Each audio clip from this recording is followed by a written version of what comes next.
So I'm Cass, great to be here. My full name's Stephen Casper, but just call me Cass. And you can usually find me at MIT, although I'm currently finishing up a temporary research residency at UKAC. Sorry, these were Extra slides? No, we're doing well. And I'm going to talk about open weight models. Slide rendered funny, but we'll be fine with this. And something I say a lot about open weight models is that the proliferation of highly advanced AI capabilities via the open weight ecosystem is something that is simultaneously pretty good, very bad, possibly necessary, and certainly inevitable. And I'm going to try to take the next 5 minutes to convince you that good plans and strategies for AI safety are ones that prepare for this type of open weight enabled proliferation of AI capabilities. And I want to start off by talking about a point that probably most of you are pretty well convinced of, that open weight models are a pretty big deal. We all know about some of the prominent models out there, like your DeepSeek, your Qwen, your Llamas, and your Mistrals, and all of their friends. And these models seem to be being developed and shared and modified at an exponentially increasing rate. Note the log scale on the y-axis here. And like I say, this is, I think, a pretty big deal. Another way of looking at trying to predict how influential these things might be is that there has been a stunningly consistent trend for the capabilities of frontier open weight models to lag only 6 months or maybe 12 months behind those of frontier closed models. And this has been a very, very consistent trend, and we should expect this trend to continue unless we have some sort of monopolization moment where some frontier organization kind of globally monopolizes the technology, but that seems unlikely and also very worrisome in and itself because it would involve the concentration of immense amounts of power.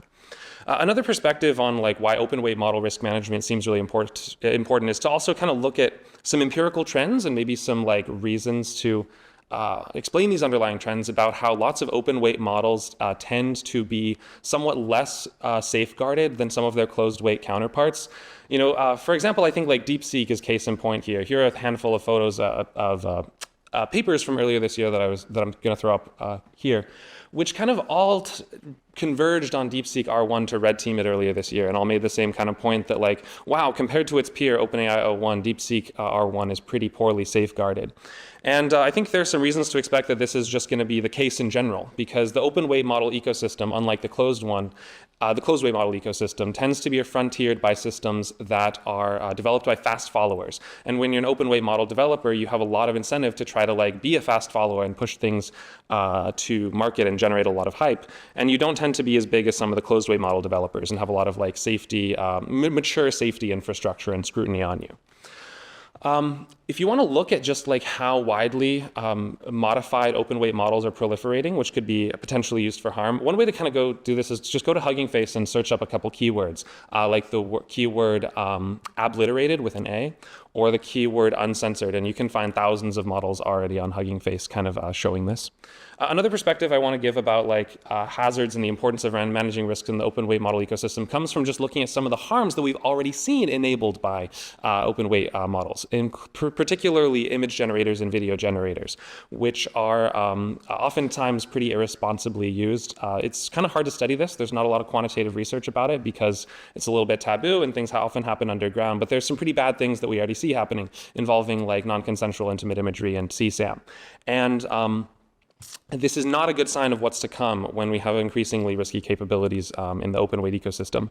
So this leads me to be thinking a lot recently about what it really means to have best practices and meaningful risk management in the open weight ecosystem. And the defining challenge behind all of this is just that when you open weight a model, it can be modified and used arbitrarily by anyone downstream. And lots of safeguards just can't be, traditional safeguards just can't be depended on. So I know you might be thinking right now, and that's hey Cass, but what happens when the cat gets out of the bag? What's the point of trying to make open weight models that are harder to misuse or more tamper resistant if people are just going to eventually release a bad model anyway?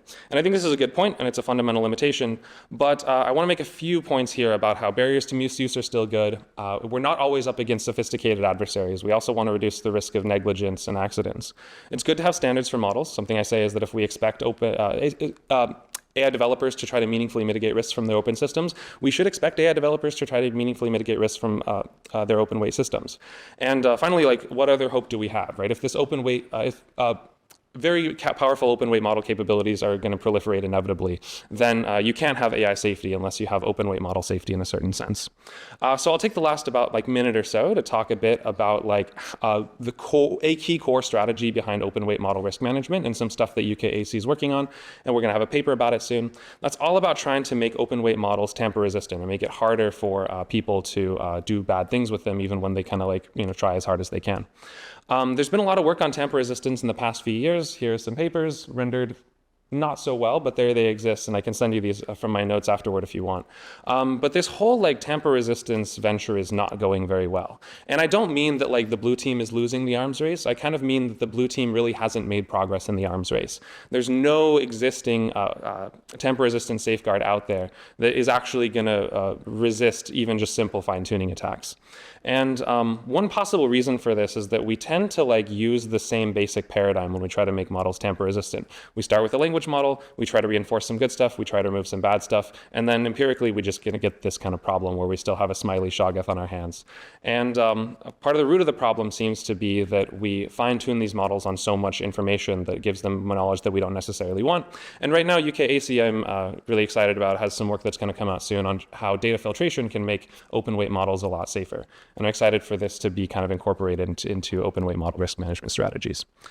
Anyway, I'll check out the Google Doc and talk to me later. Cheers.